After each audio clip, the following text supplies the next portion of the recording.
Maybe we could together take a look at or converse or see if it's impossible, see if it is possible to live in or from the now, the present. The now, the present, has no history in it, has no future in it. Two things cannot occupy the same thing at the same time, same space at the same time, pardon me. So when you live from the now, you're no longer at the effect of the world of knowledge, thought, and belief. You are living from creation, from intelligence, from truth. In other words, you're free, free to move about the universe at will, 360 degrees anytime you care to, because you have no encumbrances, no thing holding you back, nothing that you're attached to. Because in the now, if you live from the present moment, you complete what it is that you face when you face it. In other words, you don't kick it down the road to take care of it later. People who kick it down the road can kick it down the road for years and years. And then they die and they say, oh my goodness, if I had just not kicked it down the road. So the now is the space of intelligence. And it is free flowing. It ever flows. The intelligence that is today in the now is not the intelligence in the next now. It's a new intelligence. The flaw that can happen, the thing that can happen, is belief. When belief is created, well, and when belief is invented, when belief is taken into the person, you're no longer in the present. I mean, look at it from any angle you care to look at it. You realize that when you believe something, you freeze time, you freeze thought, you freeze knowledge. It's frozen right there. I believe that there's a God, or I don't believe there is a God, or I believe somebody is the Antichrist when there wasn't even a Christ to begin with. So if you can take a look at this, you will see that the exit from the ability to live in the present, the now, this now, well, that now's gone. It's this, whoops, that, they move way too quickly to keep track of them. Each now is gone by the time you can say now, that now's already gone and the next one's there. Unless you believe things, and then that freezes, then the now is always the same, and you repeat. After you get that done, you repeat. Because all belief can do is bring forth what it believes. And all it can hear is what it believes, and all it can see is what, anyway, it goes on and on. So I wonder if you can consider dropping every belief that you have, every one of them. And can you even perhaps consider dropping every attachment that you have. By attachment, I mean your children, your mother, your father, your grandfather, your grandmother, all of the labels that we have that we attach ourselves to. Because you see, if you're going to be free, let's take a look at that word free. The word free implies nothing attached. The ability to move 360 degrees in an instant or less. Less than an instant, it's outside of time. But if you're attached via label to husband, wife, mother, father, daughter, granddaughter, grandmother, all of the nonsense that we create for ourselves today to be attached to, invent, by the way, not create, then we're not free. Because we are attached. We are like a hot air balloon that is still tethered to the ground with 1,000 tethers, seeing if it can get up in the air. The only way that can happen is for all of the tethers, the attachments, to be removed. That's not to say that you aren't all of those labels, not to say that you cannot be those things when the now presents itself to be those things.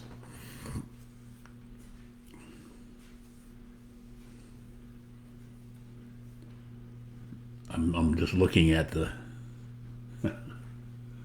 possibility for anybody to understand this, because it can't be understood. You cannot understand what it is that I'm saying. You have to live it. You have to be in the now, the moment of the present, this instant, because there can be no history. History is always attached. If you're a mother or a father or a grandmother or a brother or a sister, that's a history, isn't it? It takes itself backwards. Long ago, when I gave up being a man, I said, I'm no longer a man. The free that showed up from that was, and still is, a huge experience to no longer be an idiot that calls himself a man. The same thing would be true of woman, or any label that we lay upon ourselves. Any label, any belief, any thought invented, knowledge thought invented, consideration is a trap. Because you cannot be creation, intelligence flowing naturally if you have a dam in the middle of it, the dam being thought invented belief. And here in America, and probably in many places around the world, we have this huge belief that it's 2,000 years old of God and snakes that talk and virgins that pop out babies that turn into water-walking winemakers. And so for those people who hold that set of beliefs, and there's thousands of them in there's 4,200 religions on planet Earth, and a great number of them hold that, or a story much like it. So for those people holding that belief, they just repeat the last 2,000 years over and over. The reason they cannot recognize that they're doing that is because you always put a new dress on it. There's always a new explanation, a new reason, a new justification, a new excuse. You put that on the same old, and then it looks like something new, but it's not something new. It's the repetition of the old. So if you hold a belief, a God belief, then you are ever repeating your past. And it gets even worse. When the numbers are large enough, which in the domain of God belief they are large enough, they become critical mass. They take over the collective consciousness.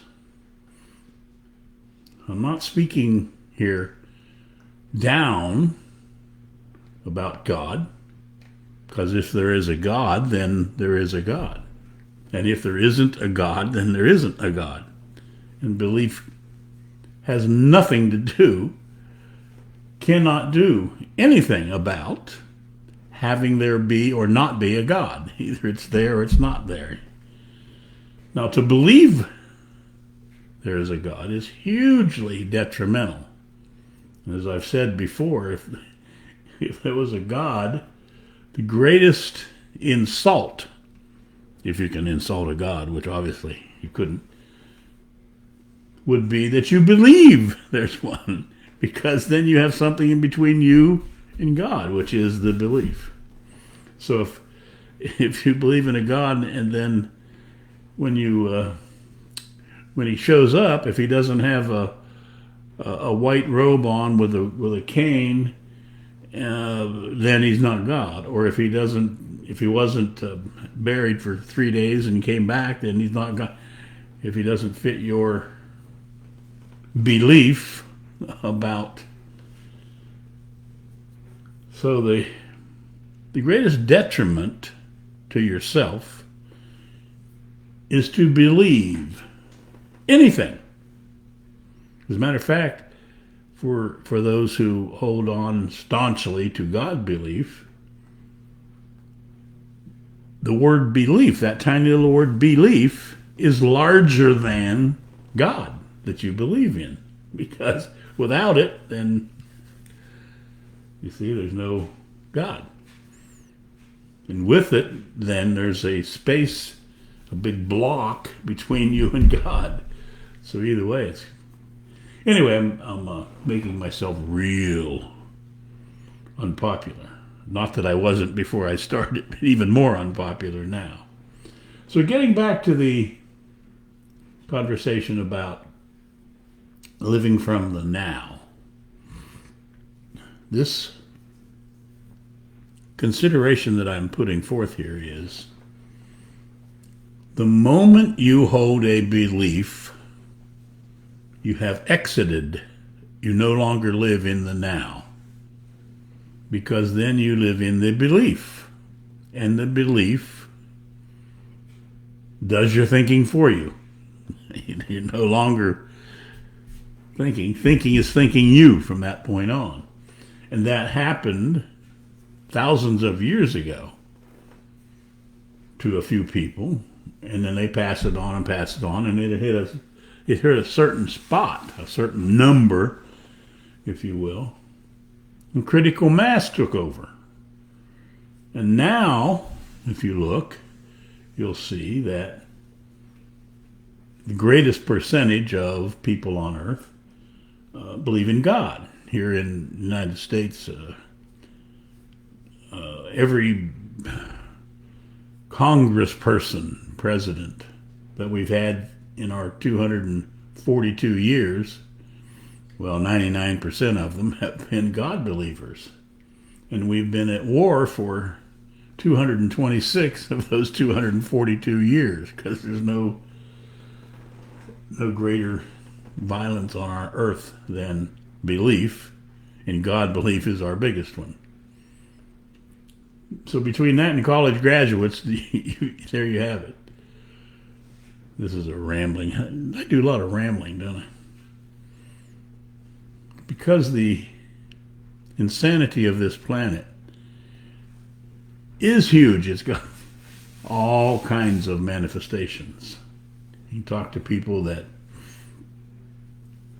have beliefs in, well, most of you have talked with them. Some of you are those people who believe in who knows, whatever it all is.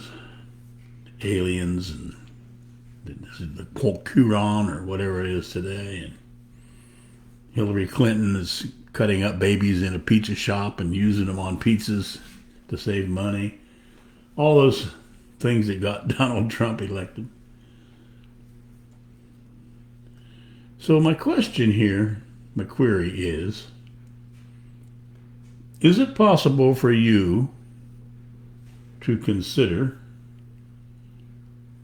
creating for yourself the ability to live from the present, from now?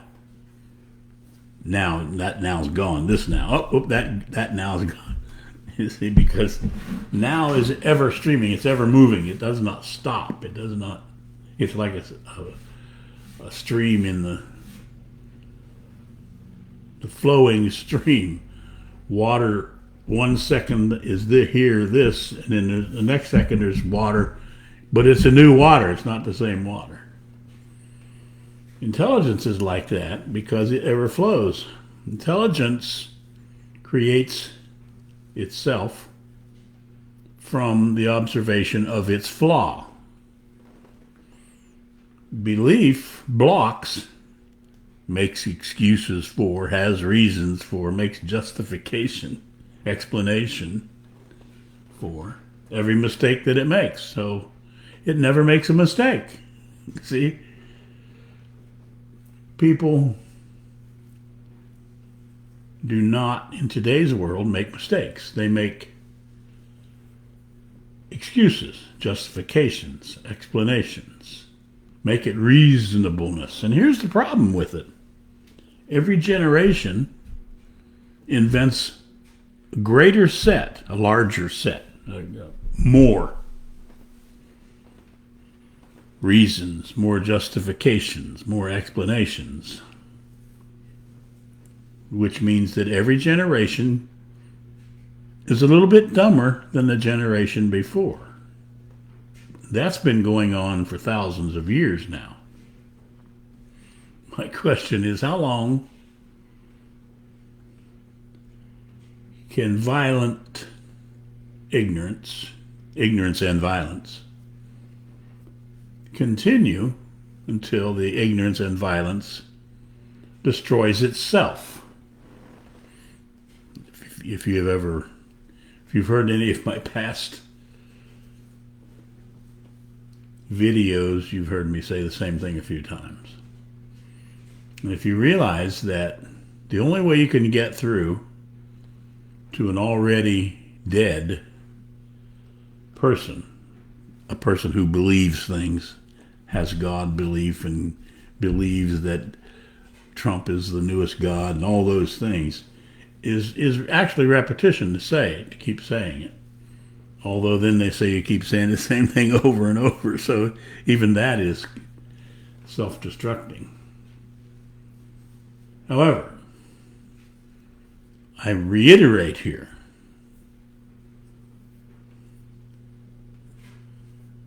do you care to be free? Would you care to experience internal peace for yourself? And then perhaps collective peace, collective free? To collectively be free, worldwide plus individually? Then begin speaking the truth with yourself. You need to start with yourself because it's very difficult to do. In today's world, the greatest difficulty there is to speak the truth. So you need to start with yourself because you'll even beat up on yourself. And then when you start speaking it out into the world, you'll be ready to duck. You'll know why all those things are happening, because we live on a planet that's lost in knowledge and thought and belief. Creation and intelligence and truth has been buried for thousands and thousands of years, ever since Krishnamurti said we made a wrong turn. The Bible says we ate the fruit of knowledge. At any rate, whatever manner in which you look at it, at some time thousands of years ago, we went away from creating our life and entered inventing our life. When we create life, we bring it forth from nothing. When we invent our life, we bring it forth from what already was. So the consciousness that we now live from, which is the consciousness of violence, cannot ever solve the problem that it caused. Because every solution that a violent consciousness brings forth only increases the violence, because it's built on already existing violence. And it says, okay, if we're violent here, if a little shotgun doesn't work, then we'll get a bigger gun. And if a gun that kills 100 people an hour doesn't work, we'll get one that kills 1,000,000 people an hour, and we'll drop it from... Anyway, I'm getting carried away. I guess you notice I get carried away with these things, because watching insanity is interesting, to be exact. So I think it was Einstein or something. I think it was him that said the thought, the problem. I don't know what it was. The thought that caused the problem can't not solve the problem. We need a new thought. Well, the same thing is true with consciousness. The consciousness that brought forth the atom bombs, the airplanes, the $7.5 billion that America pays to kill people all over the world, cannot possibly solve its own problem, its own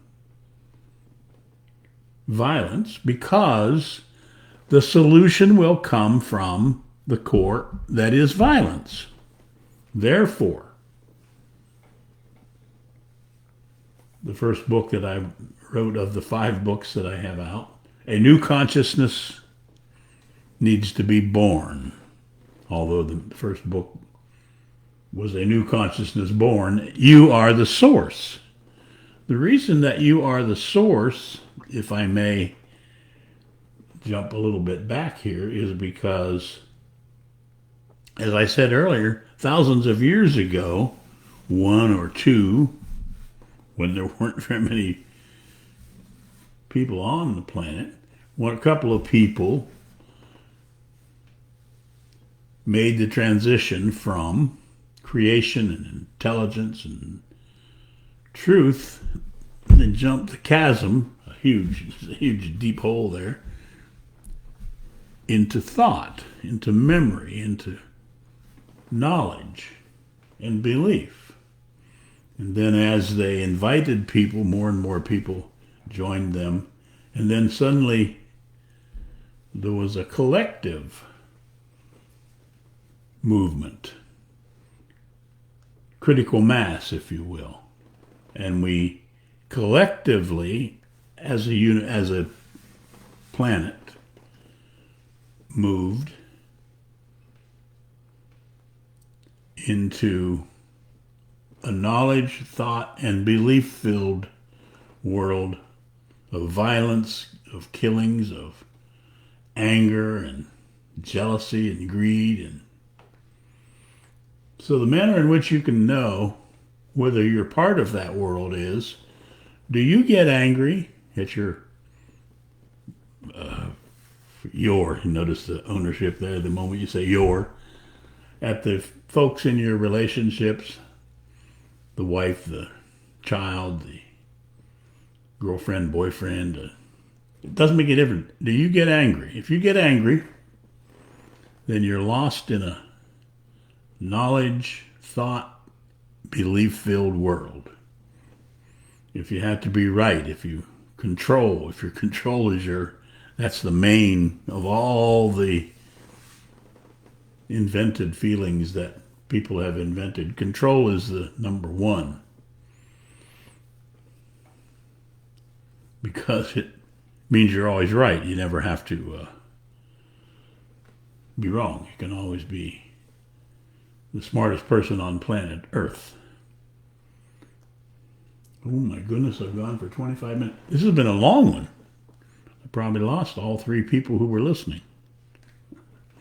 So if you really ever care to discover what being free is, what having internal peace is, the answer is living from the present, living from now, living from moment to moment, each moment dying to the next moment.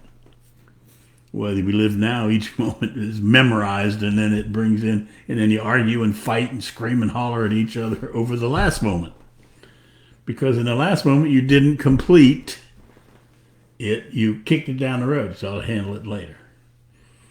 So if you actually are curious, discontented, if you will, enough, it is possible for you to discover what it is to be free. Then you move from being people or a person into being a human. We could use some human beings on planet Earth. There's very few a human would never ever kill another human being in any way, in any shape or any form, would never kill another human. Because if he did or she did, they lose their own life. So if that, again, if being free is of interest, if being internally at peace is of interest, then both of those live in the now, in the present. And the manner in which you reach the now, the present, is the same way that you stay in the now, the present, which is you speak truth. However, you'll first need to discover what speaking the truth is. And with 27 minutes and 25 seconds, I say goodnight. And a perfect experience of discovering what actually living in the present is, living in now. There's no power of now. If you hear somebody use the word power of now, that is a oxymoron. There's no power. There's only power in knowledge and thought and belief. See ya.